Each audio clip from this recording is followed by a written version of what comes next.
Hi and welcome to Manned Up Conversations, where we connect with evolving men to discuss issues around masculinity and manhood, and also provide tools to help us be better for our society. The fear, of course, it's amplified by social media. The fear of, and I've seen this even in the church space, by the way. If a pastor is said to have done something wrong, no pastor wants to be associated with that pastor. And that for me is problematic. Again, I'm not sepointing this out, only to that church setup, but also we as the people don't want to be associated with people as if this thing is contagious.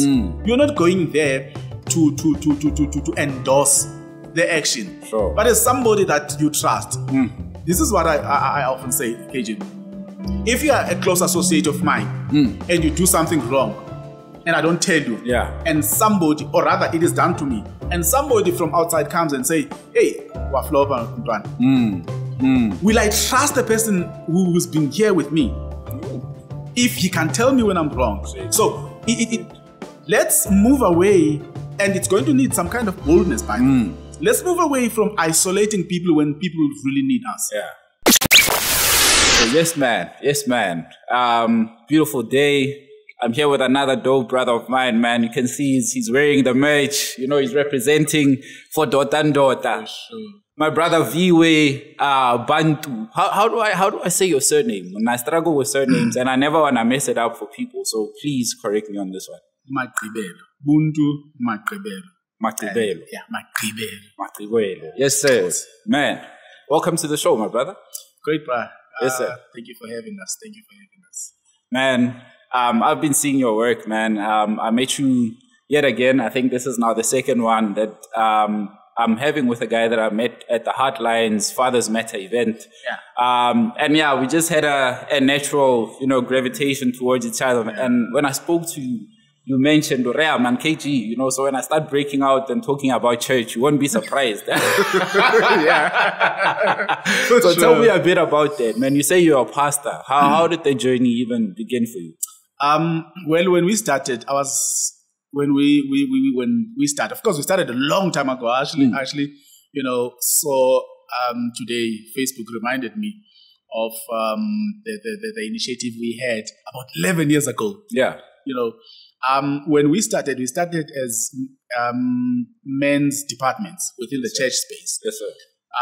I, at some point in my life, was leading a church, a branch, of a church that is based in Cape Town, here in Centurion. So we had our branch, and through that, you make friends, church leaders. So we would come together and have these men's fellowships. So that's how we started. We moved to Mpumalanga and. So when I moved out of the church space in terms of leadership, the work had to continue. That's how we registered Doda Ndoda. I am my brother's keeper as a secular organization.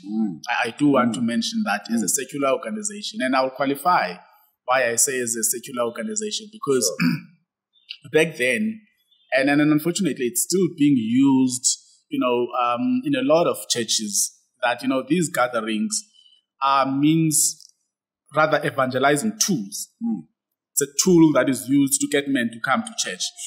And I personally feel that, there's nothing wrong with that, but it does limit, the pool of men that you will get, because there are men who are not churched. There are men who belongs, to specific denominations that would not necessarily come when we call them into, these church-initiated gatherings. Yes, sir. So that's why we are a secular organization. Our values have not changed. We still, born-again believers, blood-washed, tongue-speaking, and we are sold out for the Lord. Man. But this is ecclesia, as they call it. It's an extension of the church. Man, I love that, man. And when you're talking about the church and secular movements and God and that, I remember on our earlier episodes when he spoke with Craig, he spoke about men need to kind of aspire to be like Jesus, you know? And that's a very difficult thing to do. Let's not make no mistake about it. That's why we say, or being a man is so hard, you know? Because your role models are so vast. You know, you have, you know, we can talk about the men we're seeing today, and you have a man like Jesus who you want to be like. And that's such a, you know, the journey of that in itself. It's interesting because you might stumble and fall and become different things on that. But I mean, you know, we're not judged by who we are right now, but who we are becoming, right? Who we are becoming. Man. We're growing every day. I love that, man. Growing every day. So let's talk about this now. While we're on church, you talk about men don't really, are not really attracted to the church anymore. And we touched on this just before we switched on our mics. Nah? What do you think, man, has happened in our praise of God and just the way the church is set up now? Again, you know, I may not have the perfect answer to that question. But again, my observations are that men generally, you know, are people who do not jump into things that they really don't understand. That's why a man would, you know, drive his family, a wife and the kids to church, drop them off, go back home, sit and watch, you know, golf. When it's time to pick them up, you pick them up. Here is one thing that also contributes. It is culture. Church has been seen as means, you know, of the white people to demasculate men, to make men weak, you know, because there are a lot of struggles that men within the cultural setup are fighting. And if you look at the gospel takes away the anger that we have had based on, you know, whatever that we have dealt with. In our South African context, we have dealt with apartheid, colonialism, and the effects of all of that are still here to be seen by everyone. Now church comes and it says, soften up. Well, as it is seen. So there are a lot of contributory factors to that, but I would say that, you know, church is just not doing enough. That at least I can say and boldly say, church has not done enough to get men into, you know, the church space. And also the church has been under attack of late. So that also contributes. But again, how, you know, the new crop of leaders is now positioning the church. You can see that we understand, we have that peripheral view.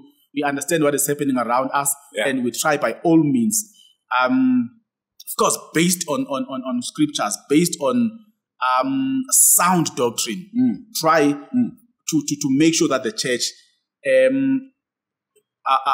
responds to social ills. Church is not being now, you know, a selected few that thinks that they are better than everyone, who comes together and look down on everyone else. So that's also how, you know, the church evolves. And I'm happy that, you know, these conversations, hard conversations, very sensitive, are being had. And recently there was, you know, conversation about tithes and everything. And I love that type of, you know, shaking up. Because church cannot be comfortable when, you know, the society is going through, you know, metamorphosis, going through a whole lot of changes. So church should be where changes come from. And I'm happy with how church evolves. But again, I see strides that are being made to get men to come to church. And I see society also benefiting from that. Sure. Man, that's beautiful, man. And when you say that society is benefiting, you know, I'm looking at your movement, you know, I'm looking at, you know, what we're doing right now, and some of the guys that we met at that Heartlines event, you know, there's so many men who are getting up now, and especially big up to the young guys, man, because we were at a Men Around the Fire thing, and we had like these young boys who came. And when I listened to what they were talking about, I'm like, yeah, man, these guys are sharp. Real issues. These guys are really sharp.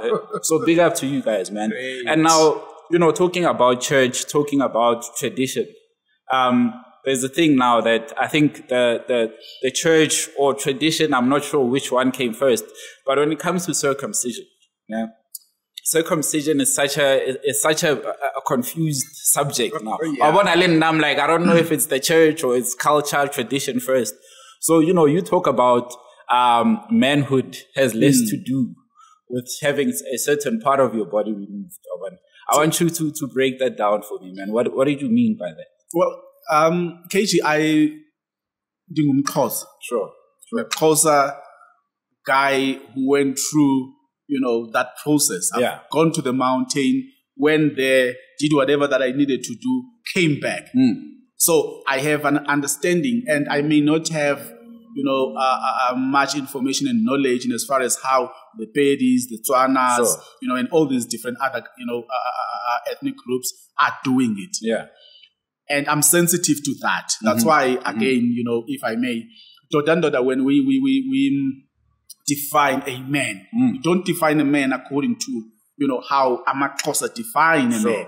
We don't define a man according to how Zulus define a man and all these other ethnic groups. But coming to your question, to start with, as indoda yomxhosa, ukwaluka is definitely not isiko. Sistet. And the difference between the two is that according to Amaxhosa, isiko, it is something that is attached to ancestral, it's ancestral worship. Yes, sir. Istet, being culture, it evolves. It changes according to time. And that's why you'd have Istet from a particular family, different to Istet from another family. So, there's nothing wrong with ukwaluka. There's nothing wrong with that as Istet. But the issue that I have with that is that crept in now is some kind of a teaching that erodes the values, that a man should uphold. Sure. So the issue that I have is that that being a man, being taken from, being a boy to being a man, there were teachings, there were sacred teachings. That's why, according to Amaxhosa, women are not allowed there. Girls, they can go, but up to a certain age. Sure. A girl who's from 13 upward cannot go, into that space. So it's sacred. It's important. It's something that is closely guarded. Of course, it's not like that anymore. That's why, back then you'd not be allowed to take a photo. Because what happens there remains there. Exactly. It's our own Vegas. So the teachings, which is why we are heavily involved in that space, by the way. Yeah. Teachings that, that we find there. I, had privilege of when I was going there, having my grandfather, my father, and my uncles.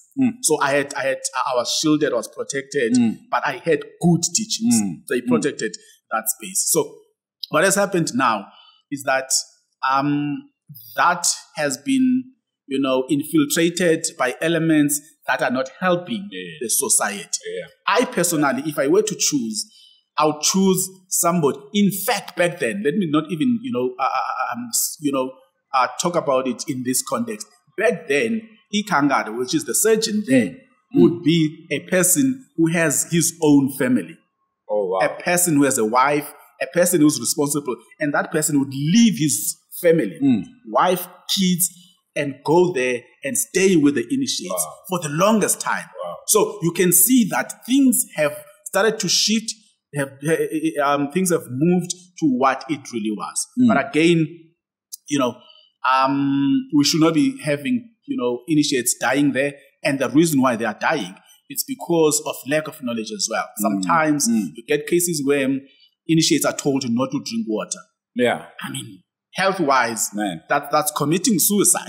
Fortunately, when I went there, my grandfather said, listen, I am telling you that here, you do drink water. You must drink water. It's good proportions, but there's no way that you will be told not to drink water. Anybody who tells you anything different from this will deal with me. And that for me was comfort. And unfortunately, other boys, looking at our society as well, don't have fathers, don't have, uncles who will come through and give this type of advices. So I take myself as a privileged, lucky, blessed to have, had that experience in that guarded and protected environment. So now you're saying that if you don't have, like right now, with the whole fatherless pandemic and that, guys who don't have that, you still get sent out there and you are then taken care of by whoever is assigned to you. Yep. And even that person, that election process of okay, now you are qualified because we've actually seen you or your son go through it. So you are now graduated to that level. You're telling me that's not there anymore? It is not, KG. Wow. It is not. Wow. And here is the thing that we need to look at as well. It is the involvement of mothers. What happens to a mother who does not have a man in her life? Yeah. And the son wants to go down there, wants to go to the mountain. What happens? She has no say. She does not even get updated because what happens there stays there. No woman should know about it. So this is where also, as Doda Ndoda, by the way, in the Uncles Club, one of our programs, the Uncles Club, we try and reach out. We become the uncles that we did not have or that we had. So in those type of circumstances, we make sure that one of us goes there and play the role that a father would have played if he was part, of the setup of the family. So again, we need to look at the involvement of women, even if they don't go there, but we should afford them some space. Because we cannot expect. This is why, by the way, they are taken advantage of, because they are made to throw money. They are taken advantage of by these men who knows that they can come and claim for money for something that is not even there. So I do believe that we need to have a conversation around the involvement of women. How far can they be involved? What role can they play? And. Man, I love that, man. And I love your concept of the Uncles Club. Because, I'm also one of the guys that I met my dad very late in life, So I was also brought up by uncles and that. So I have a great appreciation for just the greater society of men. So in that, there's now an idea, but like, I go about over stepfather, I don't want to be a stepfather to this person. Or, that's whoever's kid. I've got enough on my plate. I'm not going to take care of that kid. How can we reframe the mindset, Yamachita, to say, hey, man, you playing an uncle's role doesn't necessarily mean you're a stepfather with all of the problems that come with it. There are other people in that space that can also contribute.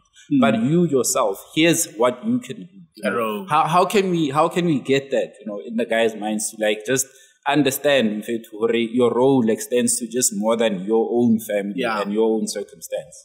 Well, we are quick to talk about Ubuntu, KG. Ubuntu as our concept. And even white people in this country, they articulate what Ubuntu is. But again, the values of Ubuntu, we are quick to say Ubuntu. What is Ubuntu? Ubuntu is I am because you are. Back then, and next door neighbor, I'll give a practical example. When it's time for plowing, preparing the fields, when it's close to that season. A family, a widowed woman would have men from the same village would come together and, plow, plant, and make sure that she will, when it's time to harvest, have something to harvest. And it would be men. Having not consulted with anybody, it was, known, it was general. Now, that's Ubuntu. In the context of absent fathers, I have my own kids. I have, my beautiful raccoons. I call them raccoons. 10-year-old, almost 11-year-old girl and a 6-year-old. I'm raising them,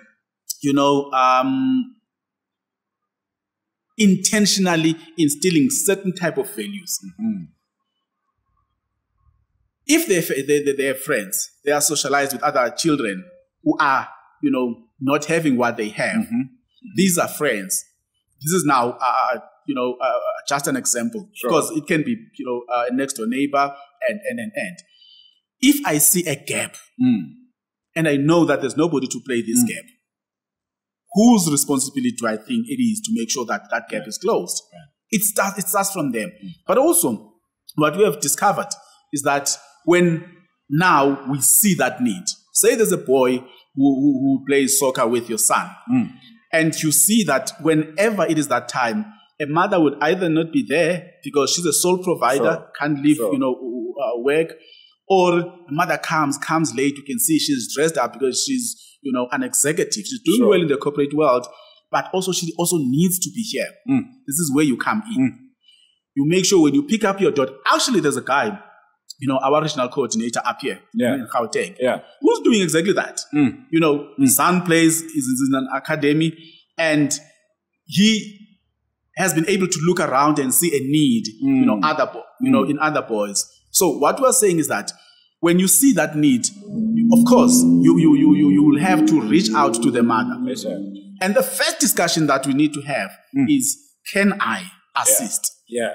From there, we've realized that, the need to engage fathers. We've just, realized that we also need, and we've had cases where we've had to reach out to fathers and say, dude, your son is suffering.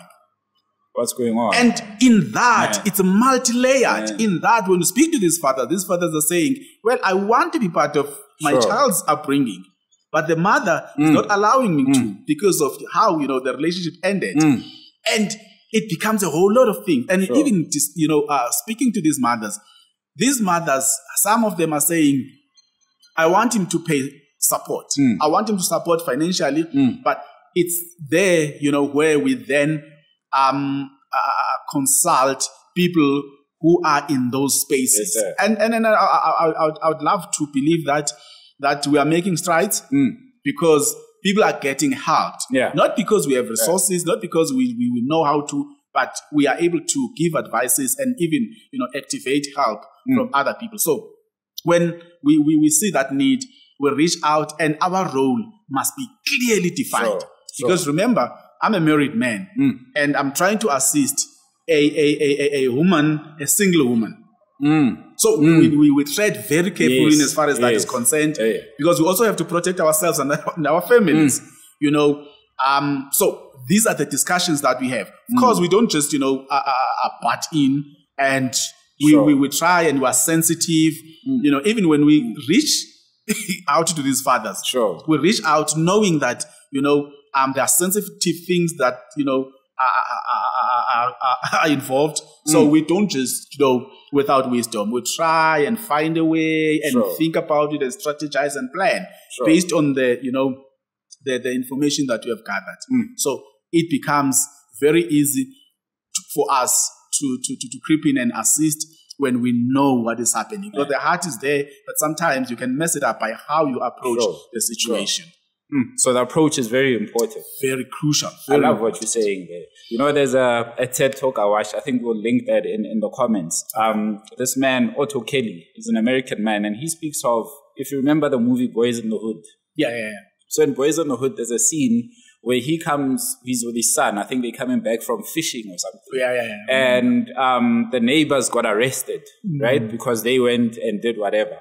But the conversation he had with his son, when I think it was Lawrence Fishburne, he says to him, well, do you see what's happening there? It's because those boys don't have fathers, right? So look at how their life will turn out when they grow up. So what he did there, which is a memorable piece, but if you think about that, the man actually spoke a very bad thing into those kids' lives, right? Whereas the opposite could have happened. He could have taken them to that fishing trip with them. Doesn't cost them anything. They could have spent a day with him, and they could have been back there. So I think when you speak of the Uncle's Club, I also look at that. And I know back in the days, there were certain uncles that I even didn't know, like, why does this man like me so much? They'd give us stuff, or, they'd encourage us when you see us play soccer in the streets. And that I'm not seeing so much of anymore. Maybe because of the places we live in, maybe because society has moved on, and I think the thing of Ubuntu and being for others has now been lost too. We are highly Anglicized. I'm just going to keep to myself. Social economics business. I don't know. But man, let's speak to another thing that's been quite a big discussion. And I know a lot of stuff that I see that you comment on is on social media, and you're very brave for doing that. And I have to commend you on that. There's a rise now of the vasectomy, right? That men are obviously, because of fatherlessness, because of socioeconomics, a bunch of different things, we also need to look at ourselves and say, but dude, you know what, man? I need to like trim it down a little, you know? Some guys won't understand that, you know? Some guys will say, no, according to the Bible, that doesn't exist. Or what. So young guys coming up, are like, vasectomy, like what the hell do I need to do that for? You know, so why should men care about the vasectomy and what's the importance of it in your lens? Firstly, KG, vasectomy is basically you as a man taking yourself to a doctor who's going to deal with a I don't know whether it's a vein, a pipe that transmits semen that will make a woman pregnant. I may not explain it, you know, the way it's supposed, according to biology. Sure. But it's basically closing the factory that makes a man, you know, make a woman pregnant. Sure. I remember when my wife and I had our second child, we had agreed that, you know, we just want two, we're good. And by God's grace, our firstborn was a girl, our secondborn is a boy. Yeah. So this discussion had to be had, you know, and the process as well for women when they do that. If you miss it after you've given birth, it then becomes a painful exercise and then quite costly as well. Sure. So we had this discussion, and I, you know, as Indoda Yomkhoza, was like, no, babe. But I know for a fact that it's easier for me to close factory. But now I think the question there was do you when the time is right, do you reinstate that? So we could not really get to that. I think I spoke to one doctor who gave me, you know, a different answer, and the other gave it was just too conflicting. Sure. Thingy. Sure. But this is when it was highlighted to me that it's easier for a man to do this thing because it's a vein and that's it. It's not painful and it doesn't take long. Unlike, you know, with women. Guys, again, we are busy planting children around that we have no business planting. Yeah. At least we accept that, you know, men love sex. Men, you know, leave the responsibility of family planning to women. KG, you cannot have a situation where a man will sleep with a woman that he does not want to father a child with without a condom. It then becomes your responsibility. Because the reason why we push these girls to abort, we push these girls for morning after pill, and it is because we know that, Tina, all that we want to do, it is to stick it in and it ends there. And that is being irresponsible. It does not protect you from AIDS. It does not protect you from all these, you know, sexual STIs. But at least, you know, once you go for vasectomy, at least you will not impregnate a girl. Chances of impregnating a girl are very slim. Yeah. So I personally advocate for it. It's not something that as an organization we spoke about, but it's my personal conviction based on you know, the knowledge that I have. I encourage men to take it up, or rather get information on it and make an informed decision, because without us knowing, it becomes hard to make informed decisions. Right. So let's, you know, give ourselves out there, expose ourselves to knowledge so that when we decide on these things, we decide knowing what are the implications of those decisions. Man, I love that you spoke to your wife about this. You know, I think the big thing, and you say, we just want to stick it in there. And like, the rest, you'll figure it out. The family planning aspect. My mom was a midwife, you know, she's now retired, but I used to see these books like family planning and all of these things, and I'd wonder, man, what is this? You know? But our guys now, you'll find other guys maybe 10, 15 years into a marriage, beautiful kids, beautiful home on the outside. But like, hey, man, you know, man, I haven't really enjoyed my life, man, you know? So then that idea of, okay, so this man has actually got all of this, but there was no plan behind it. Yeah. So that idea, family planning, I love it, man. Yeah. We in a way, the way I see for black people, we come from like that community was always there, man. We never, For sure. you know, when a child is born, it's like we knew, you know, we're expecting that to happen. We're expecting that home to raise these kids for this kid to become that. So there was always a journey in terms of what we're doing as a family and how we're going to raise our own. So do you think we're doing this thing? We're planning our families now? We are not, KG. Yeah. We definitely are not. Here's the thing.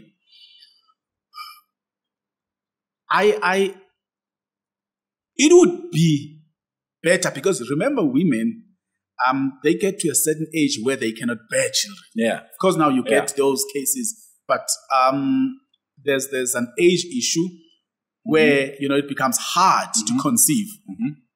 If I'm married to this woman and we've had kids and she cannot have any more kids, why do I want to remain, you know, fertile? Sure. To bear kids. Not unless I want to go on and plant other kids elsewhere. Outside. So when I think we should take control when it comes to that. We should take control because it's biological for women. But again, you get, you know, somebody who's as old as our former president, still, you know, making babies, meaning that there's no expiry date for men to make babies. Again, don't you want to enjoy yourself in your 60s when you are retired?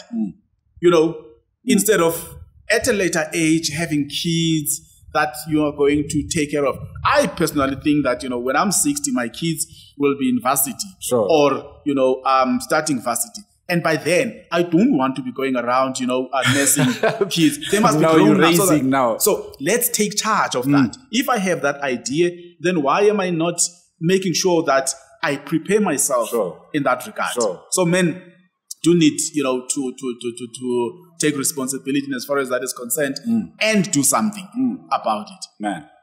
Gents, let's plan better, man. You know, I love these conversations, Limachita. I play soccer with my gents on a Sunday, you know, and it's always beautiful to hear them talk about their families. Hey, my kid, this and that and the next.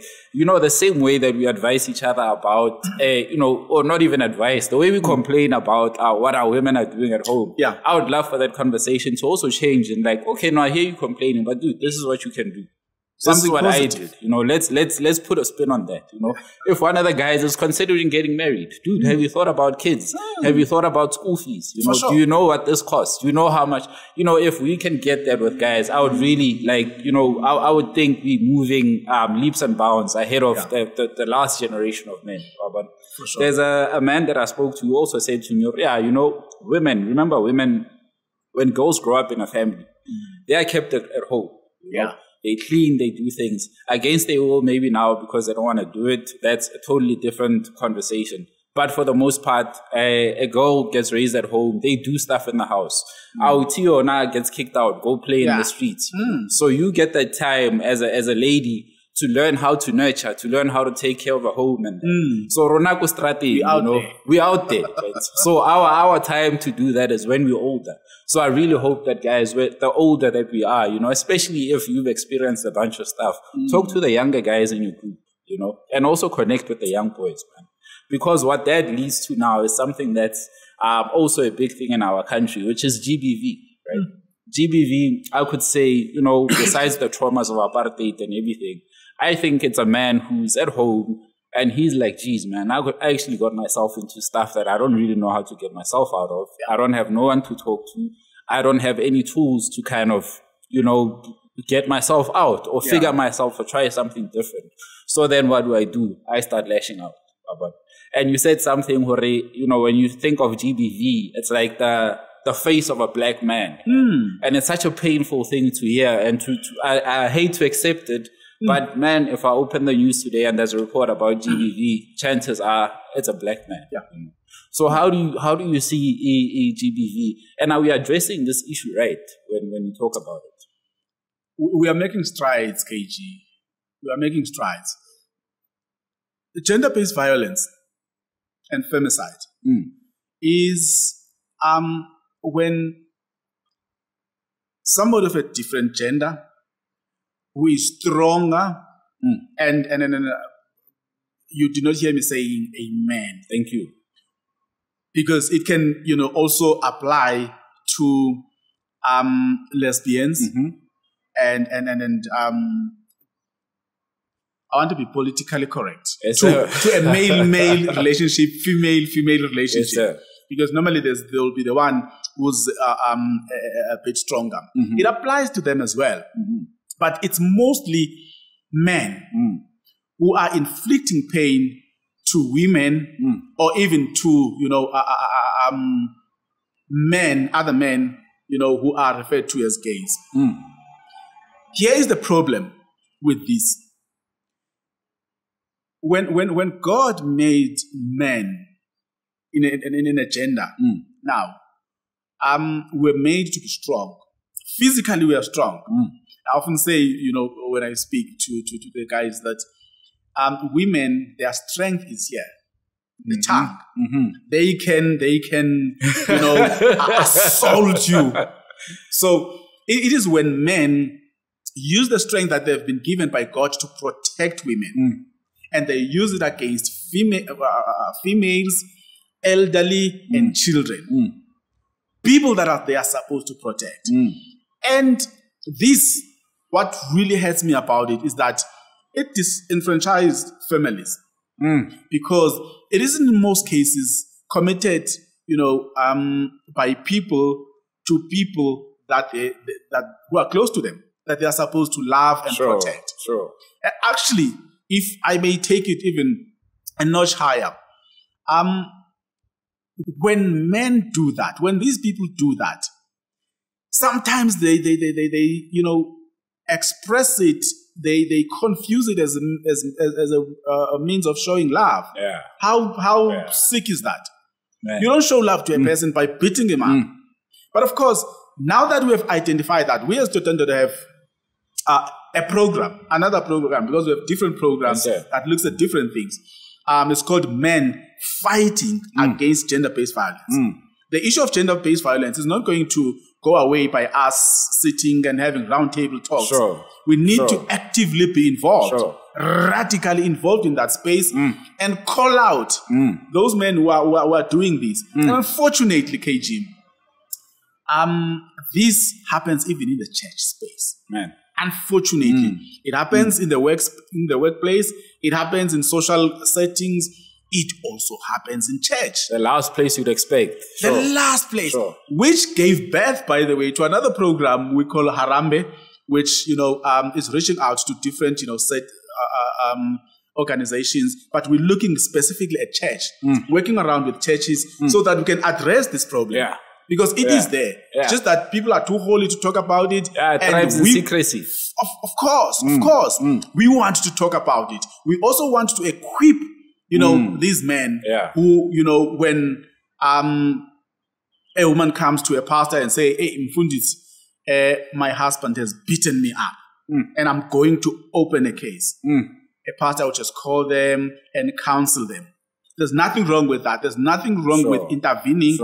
But be careful not to further victimize a victim, further violate somebody who has been violated. If there's a man, if within your fold there's a man who's committing this, make sure that that man does not commit it again. One, by not protecting him. The importance of restoring. We don't have a problem with that. We actually advise that whoever can, let's make sure that we rescue these men, but let's not protect them. So that is Harambe working with that is us working with churches. Again, GBV as a problem will need solutions where if a man commits this, my own brother, I'm talking about my own brother, my very own brother. There's a recent story where there were issues with him and a girlfriend, and I had to be very frank that dude, I'm going to be the one who's going to drive down, and I'm going to be the one who's going to, with the power invested on me, I'm going to take you to a court, to the police station, and open a case against you. Of course, I will not open a case, But I will encourage. I've even reached out to a girlfriend that I had never seen and never spoken to, so that I can hear her story and determine whether or not this guy is doing this, and make sure that, you know, she knows that we are with her. We are not going to be a family that is going to cover and protect somebody who's perpetrating gender-based violence, because it also comes back to me as well. Exactly. What do I do? So, again, we say, let us be the ones who are quick to offer advice to victims, but also when it gets to that point where, you know, a guy has been arrested, went to court and prosecuted and got, you know, sent to jail, it's still our responsibility to go to that man and say, well, the process was necessary for you, but we want you back, so that you do not commit this again. We do not. Our duty, our existence is to make sure that we help men. There's no man who's beyond repair. Yes, sir. So even those ones who are in jail, they remain our responsibility. Killers, the ones that are cast out by society, if he is a man, he is our duty. We will never give up on men. We will never speak ill of men. That's why, you know, we had a drive, untrashed, hashtag untrashed, because we acknowledge that at some point we were trash. And we have gone through a process of being untrashed. So we are driving that positivity that says, if you're a man, are you trash? If they say, you are trash, you must be able to say, I am not trash. And there must be actions that shows that. Man, I love that. Man. I love that. Because in fact, you know, you said society casts people out. Because as soon as I hear, oh, you beat up your wife, I'm like, hey, don't want to be associated with that guy. Disassociate myself. And I'm leaving that guy to go even further into a deeper hole than he's already in. Or what? And there's no there's no mercy or sympathy for that person. And I gotta say this, I'm not making an excuse for anyone who's abusing, but I also have to look at the person and say, but okay, what lens does this guy look at life from? What happened to him too, for him to even express himself in this way? Because I don't believe any man is born, you know, violent to a woman or to a child or to another man for that matter. I think for Botaki to even start fighting each other, I don't understand how it gets to that level, because we have such powerful words. You know, we can talk to each other. We don't even need to have the same language. But if we're standing man to man and our conversation gets to a level of almost, you can see we're about to dance, you know, about to lock hands. You know it, you know. But at some point, that respect comes in and we can see, okay, now we're engaging. Now me and this guy have crossed that path, and now we can start talking about and correct each other or whatever that's needed. Again, you know, KG, the fear, of course, it's amplified by social media. The fear of, and I've seen this even in the church space, by the way. If a pastor is said to have, you know, done something wrong, no pastor wants to be, you know, associated with that pastor, and that for me is problematic. Again, I'm not, you know, pointing this out, you know, only to, you know, that church setup. But also we as the people don't want to be associated with people as if this thing is contagious.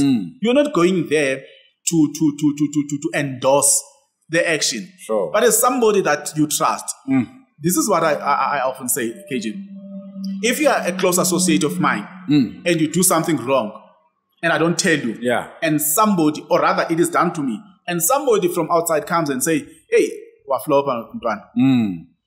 Will I trust the person who has been here with me? If he can tell me when I'm wrong. So let's move away, and it's going to need some kind of boldness by me. Let's move away from isolating people when people really need us.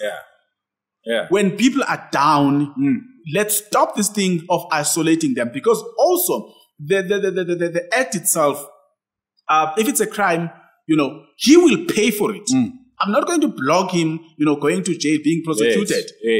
By me, you know, assisting him when he's in jail, going out and bringing, you know, something for him. I'm not, and the process he has gone through the process. So for me to win him over, I must be able to reach out to him. Yes. And reaching out to him, I'm saying, look, this is not the end of the world. You made a mistake. Unfortunately, life is like that. There are consequences for every action that you take, whether it's positive or negative, whether it's good or bad consequences. Whatever that you put out there, you must know already to receive whatever comes with that. Yeah. So let's not be the ones, and we refuse as Doda Ndoda to be the men who are, going to disassociate ourselves with somebody who has done wrong. Sure. No, we will not. We will not. We would rather be called, endorsers of crime, because people are quick to call you names, because people want. There's a cancel culture on Twitter. They cancel everyone, and you can see that it's people that are not using logic. Yeah. They cancel, and people have lost their income because of this culture. It's toxic, it's bad, and it has no place in our society. It definitely has no place in our society. So let's make sure that we are our brother's keepers. This is who we are. We are Doda Ndoda. I am my brother's keeper. And if I am my brother's keeper, it's my duty to reach out to you as a brother. I don't expect you to come to me. Yes. Well, of course, there will always be those cases where, people would come to us, but we go to men. We go to the outcasts. We go to those, who are downtrodden, those who are, and we make sure that we reach out. We bring a different perspective, and that helps. And those men have been through it, so they have a lot to share. For sure. There's a lot to learn there. We have our stories as well. Sure. We have our stories. A quick thingy. I learned that in my life. This is when I went for training. When there was a definition of rape, I realized that in my life I have raped, and I know it's a stigma. How do you say you have raped? Sure. Look, when we're younger, you'd have a girlfriend, and there's this assumption that when you have a girlfriend, I don't know if things have changed, that at some point you will have to sleep. Sure. Now you have this girl, she's your girl. Now you go and get her to come to your place. These girls are young. They don't love sex. They don't enjoy sex because we are still young. This thing is painful. Now you bring her here. She comes, and the expectation is that when she's here, now she has to give it.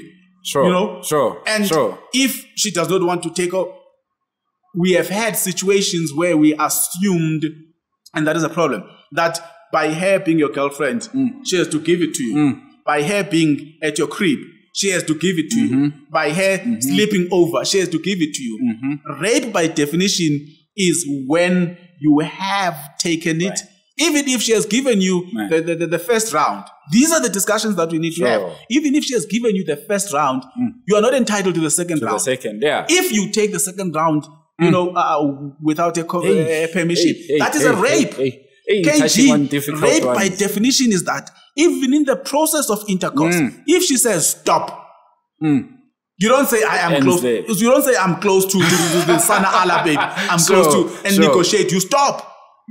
If you go beyond that, no, it is rape.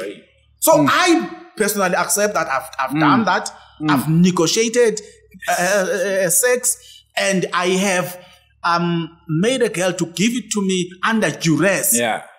That's the society that we live in. That's what we need to call out. But most importantly, it's the educational part that we need to bring out there. Because even this day, girls are suffering. If you can listen to girls, they lost their virginity through rape by people that they are in relationships with. So these are the things that we need to talk about. We can't, we not now. That time is gone. We cannot have, traumatized girls who are old, who, hate sex because they were violated by people that they love. It's our duty, and we are going to preach it until people's ears start to itch. It's going to come to an end. Let's change that, guys. Because you're talking about cancel culture. On social media, it's rife. I mean, I woke up this morning and I'm seeing random videos of people with girls. You don't want to be that guy. No. But I think, and on that, I went to school with guys and I hear, hey man, this guy, we're talking, or no man, yesterday man, hey man, nasabatli, but ended up giving it up. And like, where now you like, no, but hey man, guys, that sounds a little bit otherwise, right? But here's a flip side to that, man. Some girls would say, why doesn't he, ask for more? Like, why asang kupi? Asang shy?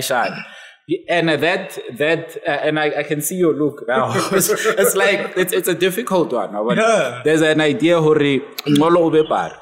I'd rather be that fool, right? Because tomorrow I'm going to have to answer to something that how. But I thought this person wanted that, but I played the fool and now I'm being that guy now. And remember, we are part of a setup. We are part of Amajit. And these things, when they are spoken of, we get embarrassed. Yeah. Just the other day on Twitter, KG, this lady says, Amajita was asheli anymore. Sure. Why, guys, are you not chillering us anymore? Because guys are afraid, man. KG, there's a very thin line between, Pesu and Zulus are quite good at, Personally, I think that there's a very thin line between being a nuisance, bothering a girl, and persistently, showing that you really want her. Sure. There's a very gray area there. Yes, and, girls need to work with us as well.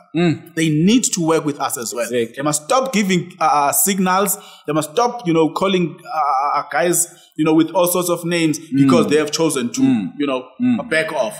Yes, a guy will back off if you know what you want. If a guy approaches you, you decide then. Sure. If you want him or not. If you're not sure, you communicate that. You communicate that. Man. If it's not going to happen, tell him on the go that, look, dude, it's not going to happen. Please move on. Yes, sir. Yes, sir. And they need to be unequivocal when they are voicing their displeasures. This thing of gray areas, again, there's something that is happening up here, especially this side. Yeah. Especially the club scene. Guys have been accused of rape that they did not commit. Yes, sir. Yeah, one of the Bryanston, Sentin, Renberg. There's a lot that is happening here. Guys, again, my advice is that, gents, when you're drunk, when you go out on a groove, just keep out, stay away from these girls. Yeah. If you want to, you want a girl, take yours with, or if you haven't, just chill with Amajita, because this is what is happening. Guys, they sit, they, buy their alcohol, and there are these catfishes. There are these girls who go to these clubs with nothing. Yeah. They know that they are going to drink free. They know that they are going to, dangle something, on these guys. Sure. And guys will fall for it. Now this is a true story. Guy, married guy, by the way, gets this girl, and the girl says, no, I like you, because these people are drunk. They like each other, and then they agree that, okay, the guy will go and smash the language that is being used. Yeah, that's the language. Yeah? They go, and the lady says, no, I stay right close. They go to the lady's place, and they do whatever that they went there to do. After they are done, the girl says, that will be 5,000 rand. And the guy is like, He says, well, that will be 5,000. Pay up, or I'm going to open a rape case.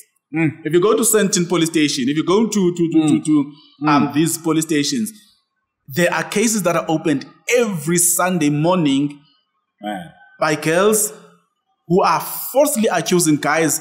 A guy thinks, this is free chow. He goes, and remember, rape, this is a crime scene. Sure. A body is a crime scene. Sure. It's going to be proven that you penetrated. It's going to be proven. But the how part is difficult to mitigate around. And also, you want this thing to end here and now because you have a family. Yeah. You have a name to protect. Yeah. You don't want to be, referred to as a rapist. And guys have forked out thousands of rands trying to, squash a rape issue that is not even there. So, again, it's our responsibility to speak to our brothers that, gents, when you go to the groove, keep away from girls. There's nothing There are no free lunches out there, KG.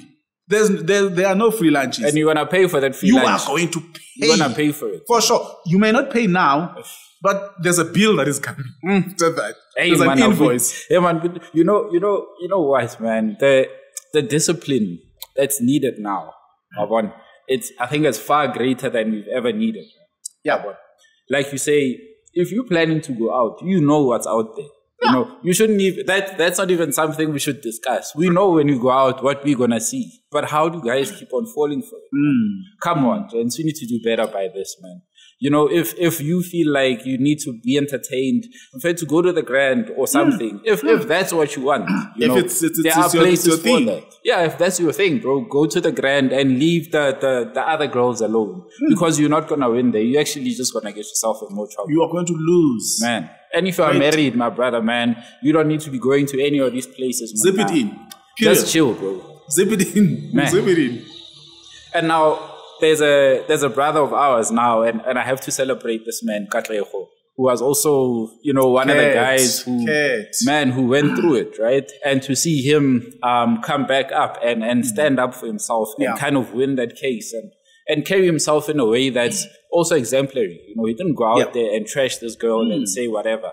Look at the man now. He's shining. He's happy at what he's doing. I mean, I'm looking at that now as one of the guys that I would be like, man, that's a guy we should be using for GBV, for rape, sure. You know, to speak out on, hey, gents, this is what's going out there. This is how you can protect yourself. He has lost a lot. Man. He has lost income over a period of time. He stayed without income. But here's the thing, KG, a disclaimer. We do understand that court does not work with truth. It works with facts. Yes. There are girls out there who have lost cases of rape, GBV, whatever, you know, mostly rape, because courts do not work with the truth, they work with the facts. If it cannot be proven, court will, you know, dismiss that case. Courts will nolly prosecute. So we sympathize with those girls who have lost cases on technicalities because there's no proof. And we acknowledge that it takes some kind of, you know, isbindi for a girl to come out and say, I was violated. We sympathize with the victims. But at the same time, we acknowledge that there are men who are languishing in jail for crimes that they did not commit. And for that, we are going to be, you know, advocates for courts to do better. There's a need to improve the investigation of these cases. There's a need to improve but also the perpetrators. We want to appeal to their consciences that if you have done it, at least show remorse. Take yourself in there. If you have won the case, then please reach out to your victim because you know you did it. You know you violated, you know, this child. Go and apologize. Man. Go and apologize. You have won the case on technicalities, but go and apologize because the reason why sometimes some of these feminists, I'm not saying all of them, they are victims. They are victims of these heinous and horrendous crimes. We acknowledge that. So it becomes our responsibility now for their healing to make sure that you go back to the crime scene. You go back and you might not be accepted, but try. And own up to your nonsense. It's hard. It's hard. It's hard. But own up to your nonsense. It is being a man. It is being a man. What being a man and is. It's doing the hard things. Right? If you say you're a man, then live like a man. Act like one. Yes, sir, man. Don't just talk about it, man. You need to be about it too. Man. Yeah, mend up. Yes, so, man, I want to now close off with, you know, you've done a lot of talks with men. You know, you've seen things. You know, even now, Gaud, or you actually have a story you can attach everything to. Because you know your work is so expensive. You know what are some of the steps that you've seen kind of work for guys that like, hey man, we started working with this man and I can see, yeah, no, this man has changed, man. He gets it. You know, what can we do, man, for our guys? I know we covered a lot of areas in this conversation, but some of, let's say, 3 things, you know, a guy sitting right now listening to this, or yeah, no, man, you know, I'm in a bad way, but hey, let me actually start doing these things, and maybe, you know, I can get to a place of being the man that I'm proud of. Because I think a lot of us have a lot of shame that we hidden under. So how can we, get back into the pride of men? Well, KG, the problems that men face are psychological, emotional, financial, and. They are like roots. Sure. And there's no one solution to the problems that men have. But what I've seen work, it is when we reach out to these men and embrace them. Sure. And I can tell you that something that a lot of people, you know, have been saying, you know, without knowledge. Men do talk. Oh, trust me, men do talk. Yes. The issue is the environment. That's why, you know, our existence is to create space for men to talk about issues that are affecting men. That's our sole existence. Exactly. All these programs that we have, they are given birth to by discussions. Men around fire talk about issues. And then, you know, they start to find ways of dealing with the issues that, you know, are coming out. One, we need to get men to talk. 2, the space must be a safe space.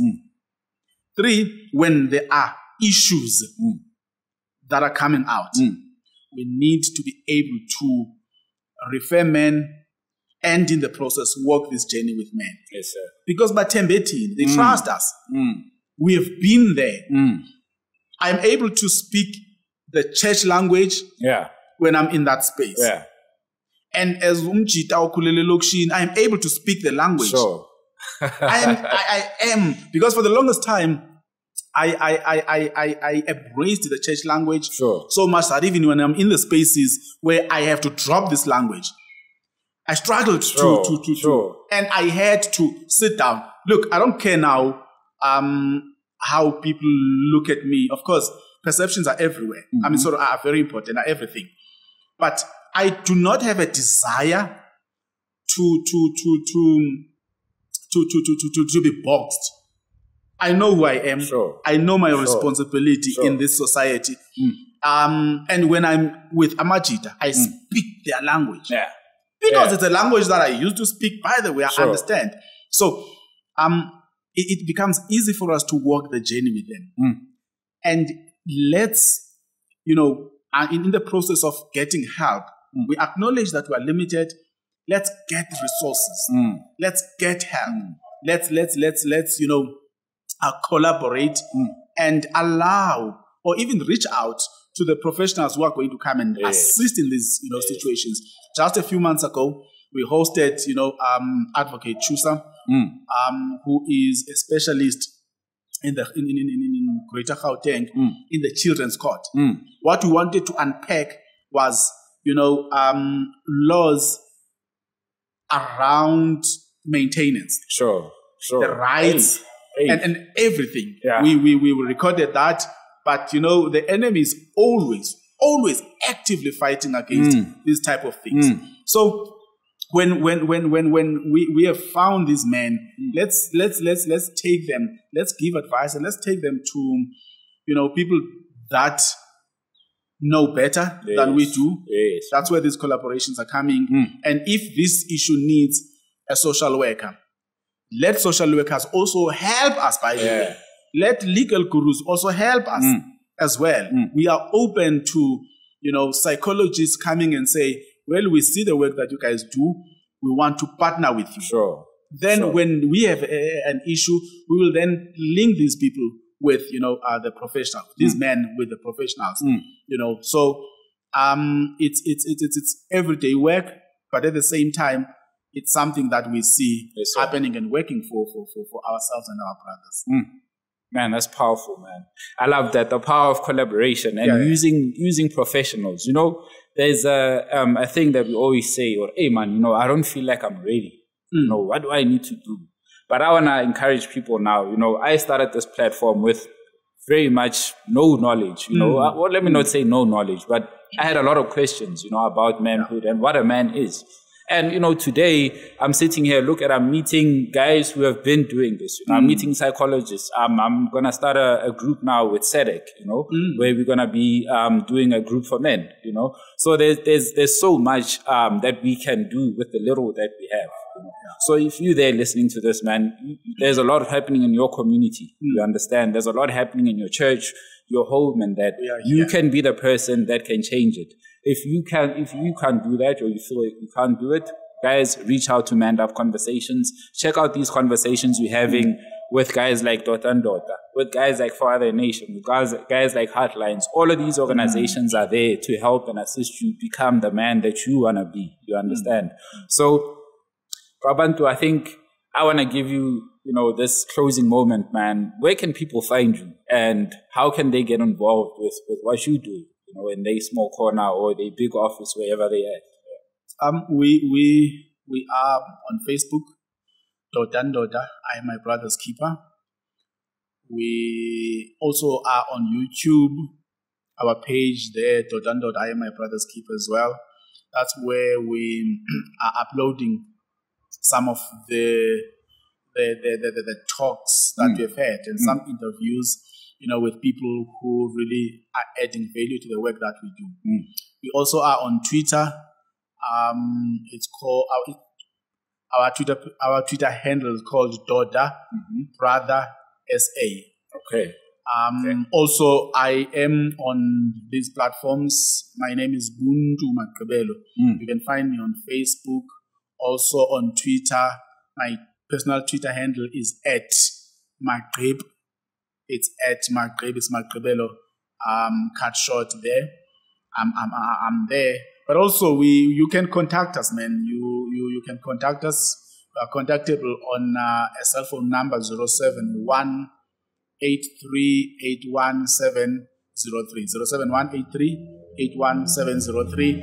And we try to assist as much as we can. And also, we are open to invitations from churches through, you know, a program we call Harambe.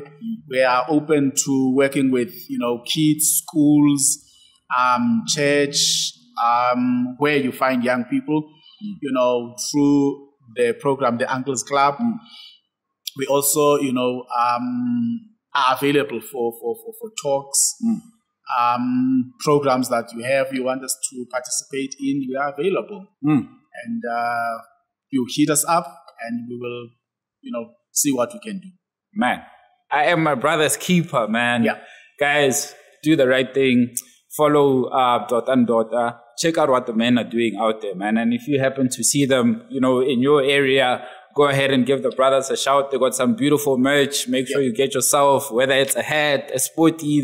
I see you guys have a span of gear, man. A lot. So make sure you support it. But also, beyond just supporting it, man, live the values. Guys, absolutely. You know? And also we you know, with the merchandise, we're trying to we are not funded. We don't get money from no one. Yes, sir. So it means for us to try and, you know, have some money for, you know, some of the programs. And even that, it's really not much. Yeah. You know, but we do encourage that, you know, those who want to assist us, you know, financially or whatever, you know, form of sponsorship, you know, through our programs, we are available, and we accept clean money. Yes, sir. Clean money only, man. Please. If you're taking false donations at your church, please keep those. Or maybe you can just donate and let's use them for good. We don't want to go to Zondo Commission. Man, my brother, thank you, man. I learned a lot from you. And I wanna, you know, reach out. There's some work that I think we might do possibly in the future. And man, for the amazing work you do, for the brother that you are, and for the spirit that you brought onto the platform, man, I appreciate you, and thank you for showing up, man. Thank you, mate. Thank you for the work that you do. I've gone through your work. Yes, sir. So diverse. Yes, sir. And it really it touches the minutest, part of the work that we do. We're busy scratching the surface, Sure. and you're going right deep. Yes, So man. for that, we really want to commend you, man, and continue to do the work that you do. And I love the product itself that you're giving out. You're putting a lot of work into it, and may it grow. Man, make sure you guys head over to the show notes where you can see all the links to his beautiful work, to his pages. And as usual, man, peace and love. I'm signing out.